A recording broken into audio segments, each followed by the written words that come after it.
মৌলভীবাজার ৩ আসনে আমাদের ১০ দলের মনোনীত প্রার্থী আহমদ বিলাল ভাইয়ের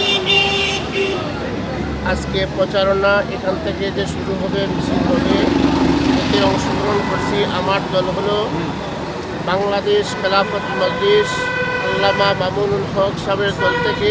ওই আসনে আমি রিক্সা প্রতীক নিয়ে এমপি পদপ্রার্থী ছিলাম। যাচাই বাছাই সব কিছুতেই টিকেছি, কিন্তু ঐক্য বহাল রাখতে গিয়ে আমি আমার মনোনয়ন প্রত্যায়ন করেছি, উঠিয়ে নিয়েছি। আমরা চাই আমাদের মৌলভীবাজারের মধ্যে সুন্দরভাবে একত্রিত হয়ে সংঘবদ্ধভাবে আমরা যাতে কাজ করতে পারি।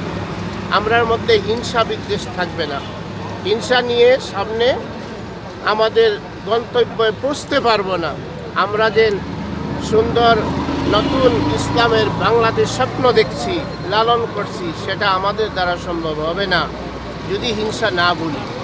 আমি উদারত আহ্বান রাখবো আমাদের 10 দলীয় জোটের শরিক দল যারা আছেন, সবাই আমরা মাঠে ময়দানে একত্রিত হয়ে সংঘবদ্ধভাবে আমরা যাতে কাজ করতে পারি এবং আমাদের 10 দলের প্রার্থীকে বিজয়ের মালা পরাতে পারি।